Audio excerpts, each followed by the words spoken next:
among citizens, no, na parang they're preparing to actually tell their mga representatives about this yung paparating na impeachment kasi may dalawang impeachment nga at sinasabi may grupo ngayon that what they're doing is they're district to district, they're collecting evidence after evidence, and in a way they're saying na we are collecting right now because hindi na enough na parang rally-rally lang. And they're telling their, kilala namin kayo, alam namin na kayo yung bumoto dati sa dating impeachment. And if you're gonna do that right now, we actually have an evidence. We visited the sites, we took some photos and all of that. And it's about time that, we take accountability to the next level beyond the rally, but really actual filing of the congressmen nila. So already there are some districts na ginagawa daw yun. Alright, so which is, I think, it's something that's magandang move, no? Na ginagawa ng mga tao para talagang alam ng mga congressman na hindi lang ito at the national level ang presidente ang dapat managot. But also, sa mga mismong decisions nila, hindi sila pwedeng magtago doon lang sa mga national issues, but people are already bringing up the accountability level doon sa district level and also evidence after evidence mismo doon. Kasi mas madaling hanapin yung evidence di ba? From the published na data at kung ano ang meron, tapos list nila yung mga contractors. In fact, they were also saying na may nakausap silang mga local contractors who are also willing to say na ganito yung mga naging arrangements and all of that. So, sana mangyari siya all over the Philippines. No? Hindi ko alam anong extent ng scale ng ginagawa nila, but something is happening right now. Maganda yan naalala niyo yung mga butante sa distrito ni Congressman Momo? Sila nag-file na sa ethics so siguro, yung parati sinasabi, how do you remove a sitting congressman? Through ethics po yan. Not to impeachment, not to the ombudsman, but to the Committee on Ethics. No? At crucial yan kasi kung yung utterances ni Congressman Barsaga na hindi pa siya congressman naging ground for his suspension, imagine mo yung those projects sa distrito. Kung taong bayan na ang nag-file, ang taong bayan ang kumilos, napakalakas mo niyan. Kayo lang naman ang makakaalam kung dinaya yung inyong flood control project dyan Yung DK mali. Kayo lang ang nakakaalam niyan. So, siguro part ng bayanihan effort, kung ma-document nyo yan, napakaganda yan. Kasi, probably hindi makakahabol sa impeachment, but it can add to the climate of such period. And when you file cases before the Committee on Ethics, that is already accountability and justice. Kasi hinahanap po natin yung hustisya.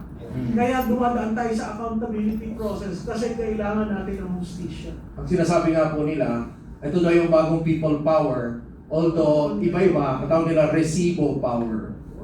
Ano nangyayari? They're collecting the receipts, everything, tapos at the same time, some people at the local level who are willing to actually testify.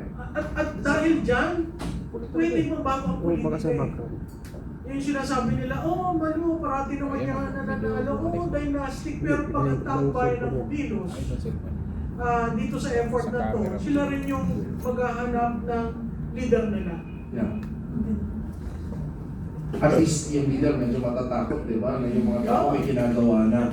So ganun ang power natin, di ba? Hindi lang hanggang rally, hindi lang pakita yung galit, but also yung power na meron, pwede natin i-document lahat against sa figures na sinabi, magkano ang napuntang insertion or project na ganito, tapos meron pa talaga kasi may mga geotagging naman.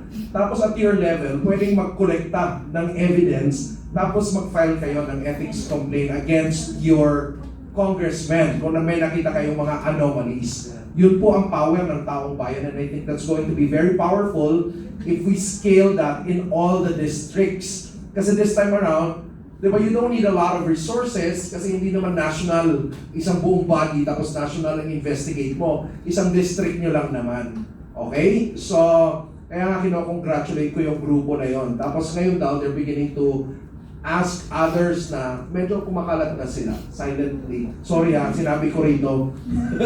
But anyway, I ask permission to share kung Sir ano. Rob, alam mo, nakakatawa dyan. At saka, pabor sa ating mga Pilipino. Because of what's happening now, yung mga nakapwesto, nagkampi-kampi, some of them, most of them, konti lang pa rin nanindigan. Baka dumating ang pagkakataon at panahon, pagdating ng panahon, kumonti yung tatakbo. Konti na lang. Kasi, bulilyaso na lahat ng plano na patuloy, dekada na nangyayari pa ulit-ulit sa ating bayan. At saka, mag-iingat na yan. Alam nila, identified na sila na ganun ang practice. You run, you spend money, pero pag nakaupo ka, times 1,000. Hindi lang. Di ba? Bilyonaryo ka. Ginawa nilang milking cow ang posisyon na dapat hindi. Sapagkat under oath ka, maglilingkod ka ng tapat sa bayan, hinalal ka, inupo ka dahil umaasa ang mamamayang Pilipino na isa ka sa magiging parte ng pagbabago ng ating bansa. Pero, nasablak tayo sa kawalan. Kasi nga, ulitin ko yung sinabi ko, salitang kalye, nangakuan ka na, gusto mo pa matupad, spoiled brat ka. Di ba? So, hindi tayo spoiled brat. Tayo ay sanay magdildil ng asin pero may nakatagong pork chop sa ilalim. Ibig sabihin, hindi po uto-uto ang Pilipino. Kaya ngayon, kailangan mag-isip tayong mabuti. Napasimulan natin to eh. And it's an eye-opener to all Filipinos. Nasandali, nagkakalukuhan na tayo. Ayan na naman, ang ganda na naman ng pangako. Ayan na naman, nililihis na naman ang usapan. Iba na naman ang kwento. Tuwing mayroong sinususugan ng taong bayan at malapit na lumabas ang katotohanan, may mangyayari na naman, may isa na naman pag-uusapan. Laging di ba? Laging merong pasabog, may nangyari dito, may ganun. Nakakalimutan na natin ang ating pinagmamalaking Mayon Volcano na pumutok. Dapat yun ang dapat na inaano natin. Yung Mayon Volcano pumutok. Dapat yun na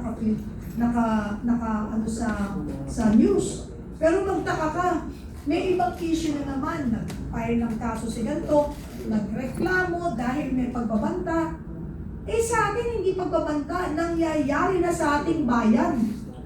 Nangyayari na sa ating bayan, yung parang gusto nila tayong busalan at hawakan sa leeg na kung anong gusto nila, yun ang masusunod. And the fact that, nakita naman po ninyo sa kataas-taasang hukuman or the Supreme Court, meron doon isang babae may timbangan, nakapiring.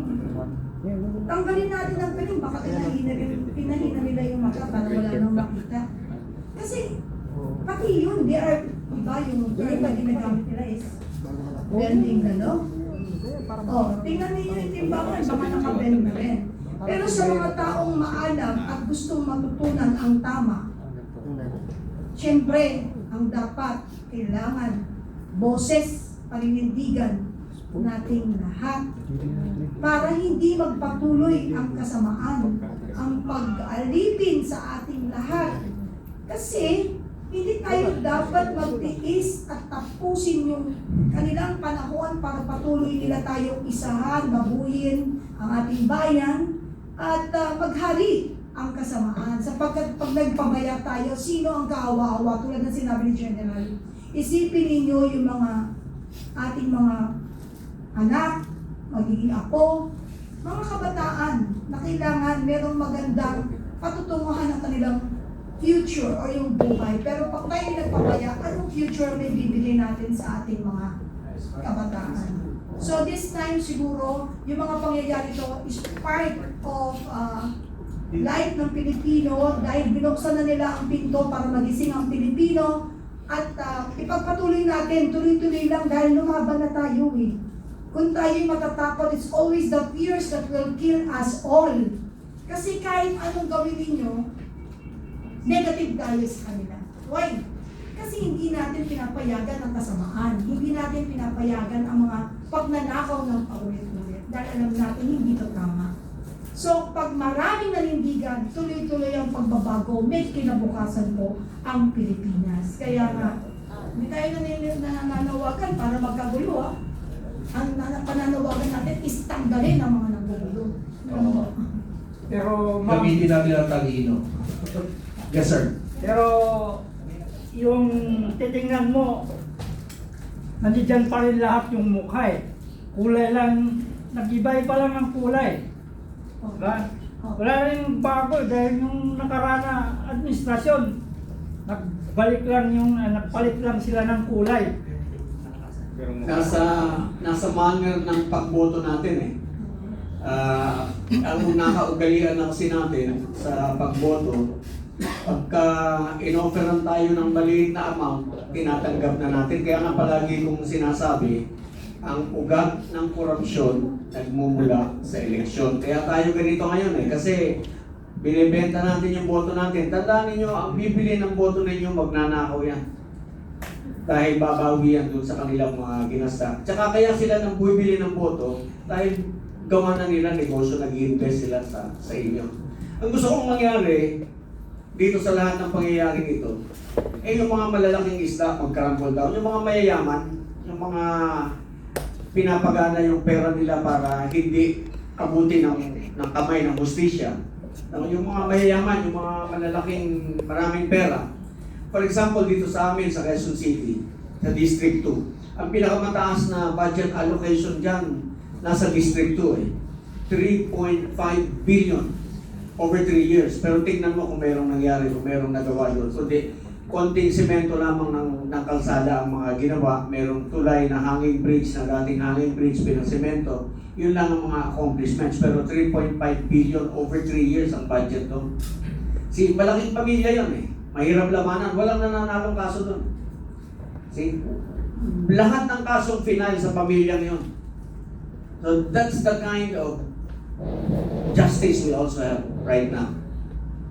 Ipa-disqualify mo, Comelec pa lang, talo ka na eh. See? So, yung mga ganon. Tapos gusto ko lang sabihin, yung mga sundalo natin, no, na-involved dito sa malakihang anomalya na to. Noong unang sabi ko, yung pag-dribble nila, yung pinapatagal nila yung proseso. Kasi napansin nyo, may hearing sa Senado, may hearing sa ICI. Hindi naman kailangan yung hearing sa ICI. Dapat yung diretso sa ombudsman, yung ombudsman na mag-imbestiga. Kasi yun talaga ang jurisdiction. Yung ICI, pag-dribble yan para tumagal so that they can buy the witnesses. Eh nung araw sabi ko, naku, tumatagal to, baka 1 million lang. Bibitiw na yung mga witnesses na yan. Balita ko 10 million, marami na silang nabili, so nababawasan na yung ating mga testigo. So bantayan lang natin itong mga testigo ng bayan na dati nang lumalaban para sa atin na, well, hindi naman natin masisila, takot nila para sa pamilya nila yung nangyayari, kaya medyo lumalambot yung kanilang paninindigan. Pero sa panahon ng reckoning, I still trust, I still believe in their loyalty to their sworn duty na sila ay tutupad dito para mapanagot yung mga dapat managot sa malawakang nakawan na ito. Grabe na eh, hindi na to yung mga katulad ng araw na substandard lang. Kahit yung substandard, hindi na yung dapat eh. Pero ito sobra na, harap-harapan na to. Kaya dapat, merong managot. Dapat, pakita natin sa mundo na kaya rin natin magpanagot ng Pangulo. Alright, sige. Before I ask my last two questions, singit ko lang tong question na to kay Professor Malumar. Salamat.